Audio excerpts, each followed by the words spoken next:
Assalamualaikum warahmatullahi wabarakatuh. Apa kabarnya anak soleh-solehah? Semoga kalian selalu sehat dan tetap semangat. Alhamdulillah, di hari Senin pagi ini jumpa kembali bersama Bu Guru pada mata pelajaran Sejarah Kebudayaan Islam. Kali ini kita akan belajar tentang Khalifah Umar bin Khattab. Adapun tujuan pembelajarannya yaitu siswa dapat menjelaskan pengangkatan Umar bin Khattab menjadi khalifah.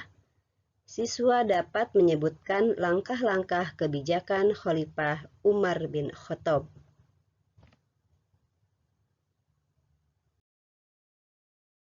Anak soleh-soleha, kita belajar tentang pengangkatan Umar bin Khattab menjadi khalifah.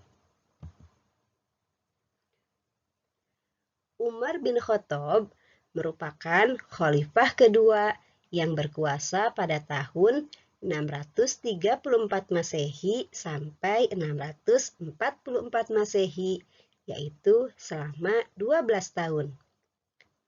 Dia juga digolongkan sebagai salah satu Khulafaur Rasyidin.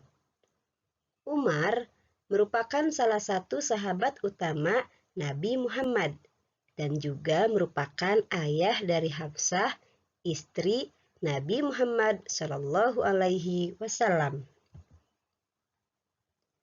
Sebelum Khalifah Abu Bakar As-Siddiq menghembuskan napas terakhirnya, beliau mengusulkan agar Umar bin Khattab diangkat menjadi khalifah yang kedua. Wasiat Khalifah Abu Bakar ini kemudian ditulis oleh sahabat Utsman bin Affan. Salah satunya berbunyi, "Aku mengajak Umar bin Khattab sebagai khalifah. Kalian harus mengikuti perintah-perintahnya dan mentaatinya." Kaum muslimin pun setuju pada penunjukan Abu Bakar, karena Umar bin Khattab merupakan sosok yang paling tepat mengemban amanah selaku khalifah tersebut.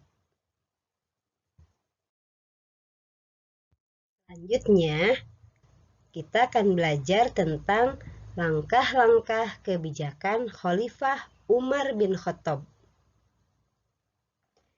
Selama 12 tahun menjabat menjadi khalifah, Umar banyak melakukan perluasan wilayah kekuasaan Muslim. Yang pertama adalah melanjutkan pertempuran di Yarmuk. Pada pertempuran di Yarmuk, pasukan muslimin ini dibagi menjadi 3 sayap. Sayap kiri dipimpin oleh Yazid bin Abi Sufyan dan Muawiyah bin Abi Sufyan. Sayap kanan dipimpin oleh Amr bin As dan Surahbil bin Hasanah. Sayap tengah dipimpin oleh Abu Ubaidah bin Jarrah, Ikramah bin Amru, dan Al-Haris bin Hisam. Dalam pertempuran di Yarmuk ini menewaskan panglima pasukan Romawi, yaitu Theodore. Yang kedua adalah menaklukkan kota Damaskus. Damaskus merupakan tempat kedudukan raja-raja Ghassan yang banyak dikelilingi oleh dinding-dinding atau tembok yang kokoh.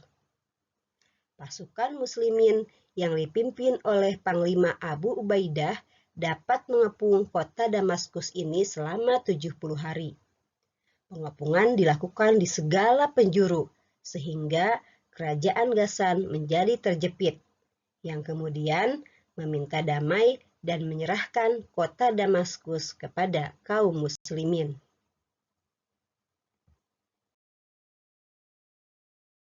Perluasan wilayah yang ketiga yaitu menaklukkan wilayah Syria Utara pada tahun 15 Hijriah atau 636 Masehi sampai 16 Hijriah atau 637 Masehi.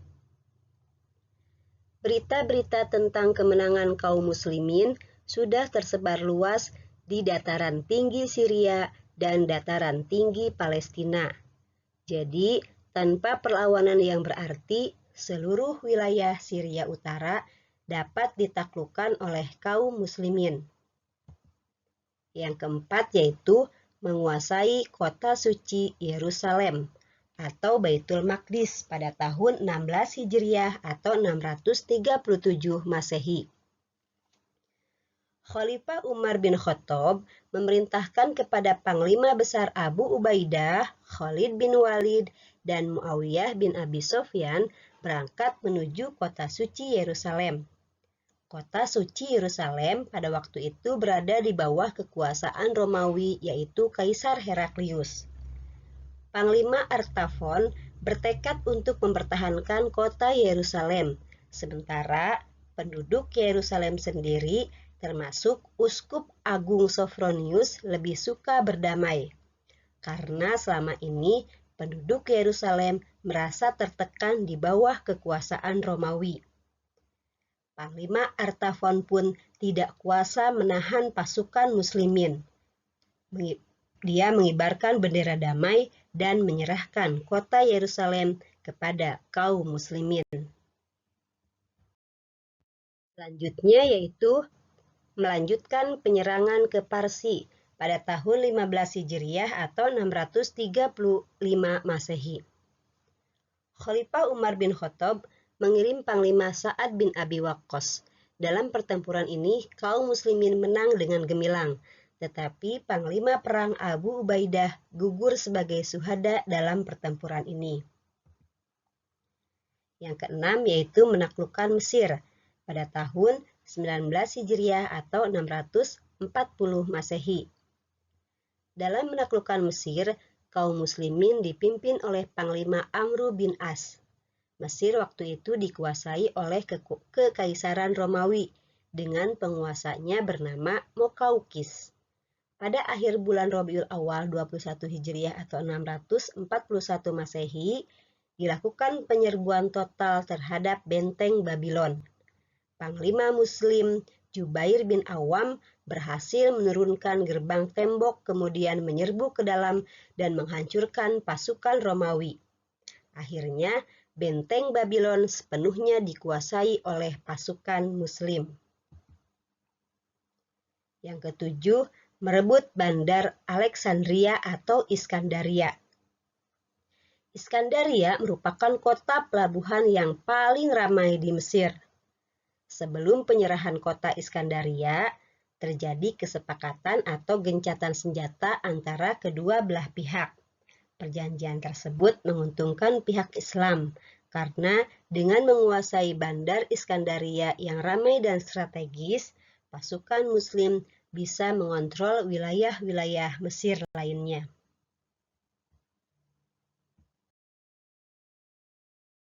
Demikian yang dapat Bu Guru sampaikan, mudah-mudahan bermanfaat.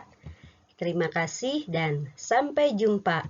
Wassalamualaikum warahmatullahi wabarakatuh.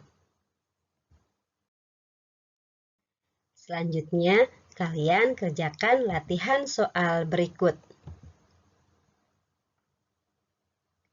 Bagaimana pengangkatan Umar bin Khattab menjadi khalifah? Selama berapa tahun Umar bin Khattab menjabat menjadi khalifah?